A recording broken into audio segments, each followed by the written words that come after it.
السلام عليكم. مساء الخير على الجميع.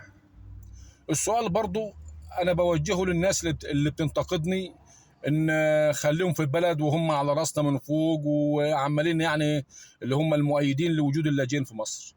انا هسألك سؤال: ينفع حد يدخل بيتك من غير اذنك؟ ينفع حد ياخد حاجة من بيتك من غير اذنك؟ ينفع حد يفضل يدور في شقتك من غير ما تكون انت عارف مين ده ويجرب لك ايه ومين هو واصله ايه وفصله ايه؟ طيب كذلك البلد، الدولة لازم تعرف برضو مين اللي دخل البلد ومين وضعه ايه وهو عاوز ايه اساسا. يعني هو جاي مصر ليه؟ جاي سياحة، جاي عمل، جاي استثمار، جاي يعني في حاجة يفيد نفسه ويفيد البلد بيها. اهلا وسهلا بيه. لذلك احنا بنقول ايه؟ لازم يكون معاك اقامة تثبت انك انت تثبت الشيء اللي انت جاي علشان. تمام. ويكون وضعك قانوني في البلد. افرض جرى لك حاجه، حصل لك حادث وموت، نعرف انت مين ازاي. افرض انك انت عملت مصيبه، نجيبك من وين. افرض انك انت وراك مشكله، كيف نعرف؟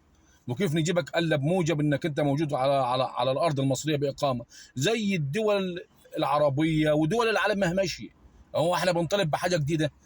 احنا بنطالب بان الوضع اللاجئين يكون مقنن ومعروف هم مين. الدولة تبقى عارفة، يبقى عندها علم بالأعداد الحقيقية اللي موجودة على أرض مصر، ومعروف هم مين وعاوزين إيه. اللي جاي مستثمر معروف، هي حاجة اسمها هيئة الاستثمار، هي تقوم بشغلها ويتفاهم معاها. اللي جاي دراسة معروف إنه جاي يدرس، والآن وضع الدراسة ما فيش وضع دراسة، يبقى ارجع على بلدك. اللي جاي يتعالج معروف هو جاي ليه، يعني يبقى كل واحد معروف الهدف اللي هو داخل البلد علشانه.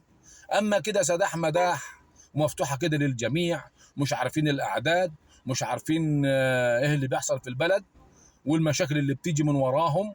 طبعا لا، لابد يكون في وضع يعني نظام شوي. فاللي احنا بنطالب بيه بالنظام، ان احنا نبقى زينا زي دول العالم ما هي ماشيه. احنا مش هنبقى احنا يعني شكل عن العالم. اللي يقعد على ارض مصر لازم يكون معروف اصله وفصله، واللي مش عاجبه بالسلامه يقعد في البلد ليه؟ وهو انت طالما يعني مش عاوز تمشي صح، يبقى انت جاي لحاجه غلط، فالموضوع منتهي. تمام. تحياتي للجميع.